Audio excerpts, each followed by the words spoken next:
Judge the people at all times, and it shall be that every great matter they shall bring to you, and every small matter they shall judge. And you make it easy on yourself, and let them bear with you. If you do this thing, and Elohim command you, you will be able to stand, and also this people will go out in peace. And Moses listened to the voice of his father-in-law and did all that he said. And Moses chose men of ability from all of Israel and made them heads over the people, rulers of thousands, rulers of hundreds, rulers of 50, and rulers of 10. And they judged the people at all times. The hard matters they brought to Moses, and every small matter they judged himself. And Moses sent his father-in-law away and went to his own land. So we see the same thing we have today. You have in Timothy, the 3rd chapter, it talks about the qualifications of an elder. And that's the way we do it, that from Scripture, every area is autonomous from themselves. Every area should have local elders ruling over the people. And if there's a problem that is a big problem or something that can't be handled, then they would come to me or ask me, and I would give judgment over here, from Jerusalem. But you see, it's a process of judges, a process that the Father had of judges, not of kings or a king over the people. If we go to Malachi 2, we'll see not anybody was just a judge. It wasn't just anybody who could be a judge, but it had to be men of ability, and they were also the priests. Malachi, the 2nd chapter.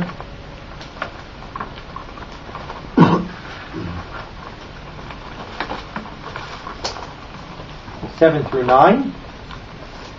Malachi 2, 7 through 9. This is one of the things, remember, Malachi is the last book of the Bible. They already went into captivity, they're coming out, and some of the things that the Levites and the priests were doing wrong, and Yahweh's judging them. In Malachi 2, verse 7, for the lips of the priest should guard knowledge, and they should seek the Torah from his mouth, for he is the messenger of Yahweh of hosts.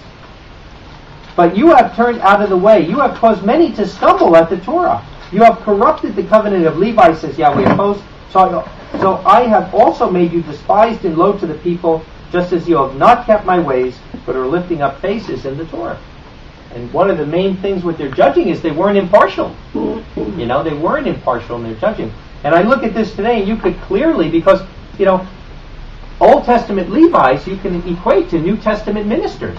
It's the same job, serving in the tabernacle. One was a physical building, and one is a spiritual edifice, right? But when you look at a lot of these false preachers that are taking the role of a teacher, of a pastor, of a leader, and they don't even have the premise of the Torah. How on earth could somebody do that? Isaiah 8:20, if they speak not according to the law and the testimony, there's no light in them. And then somebody will come from 20 years of a pagan preacher to learning the Sabbath, and the next thing you know, he's elevating himself over a congregation using the same Greek method that he used for 20 years that he learned in the church system. And I know it right away when I talk to a pastor, because I've read that Bible 100 times. I know the lingo in the Bible. And when they're giving me this lingo that comes from theology school, then I don't know the first thing they're talking about. All these things with Eucharist and, all these kind of ecumenical terms that they've learned that they never unlearned. But it's important to understand that Yahweh does have people that judge. Like I said, in the Old Covenant, it was the Levites. It wasn't Judah. It's one of the things today when people say we must follow the rabbis are not Levites. So where does the authority come from, Torah, that we're supposed to follow the tribe of Judah? Nowhere.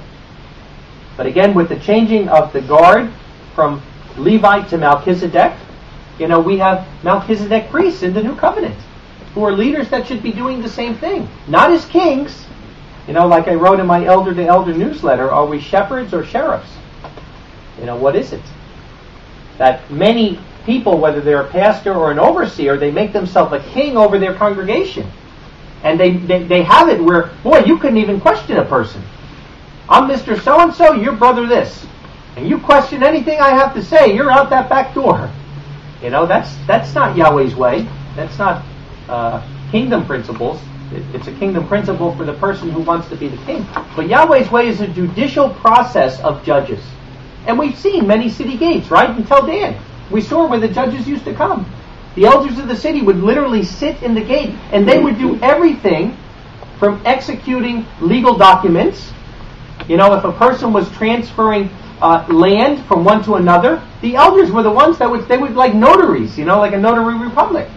And they would witness it and sign it, and there were seals. They would use a signet ring, and they would seal it. And this was legally the way things were done in the Old Covenant. In the same way today that we should have in our congregations a judicial process through judging. And I don't mean judging condemning, I mean judging discerning. But the Father puts the same things there. If we go to Deuteronomy 1, we'll see that, of course, this needs training. It's one of the reasons I think that a lot of you are here, that these things just don't happen if we're not trained in these things.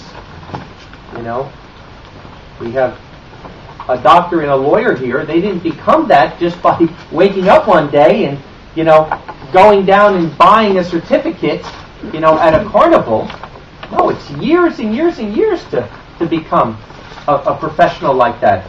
And it's the same way in Yahweh's congregation. To learn these kind of things is something that does take time and it does take training. Deuteronomy 1, and I'm going to start in verse 5.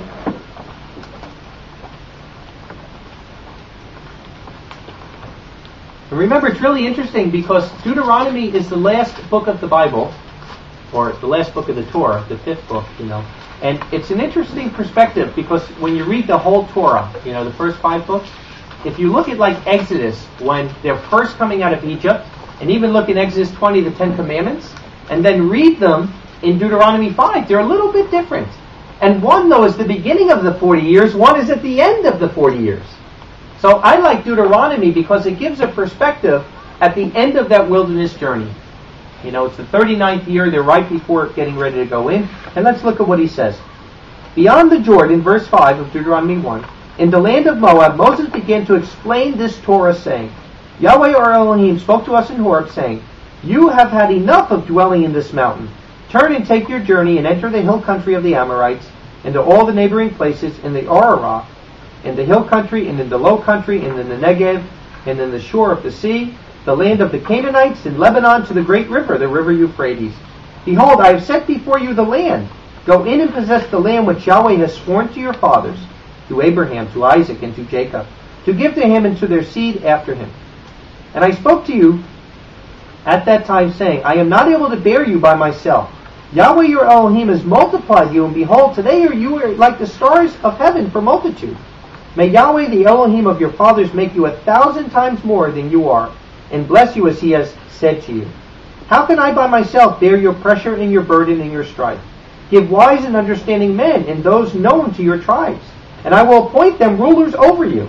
And you answered me and said, The thing which you have spoken is good to do. And I took the chiefs of your tribes, wise and noted men, and I appointed them rulers over you, captains over thousands, and captains over hundreds, and captains over 50, and captains over 10, and officers for your tribes. And I commanded your judges at that time, saying, Hear between your brothers, and judge with righteousness between a man and his brother and his foreigner. You shall not discern persons in judgments, not to lift up heads, equal judging. You shall hear the small as well as the great. You shall not be afraid because of the face of a man, for the judgment is Elohim's. And the thing which is too hard for you, you shall bring near to me, and I shall hear it. And at that time I commanded you all the things which you were to do. And we pulled up stakes from Horeb, and went through all that great and fearful wilderness, which you have seen the way of the hill country of the Amorites, as Yahweh our Elohim commanded us. And we came to Kadesh Barnea.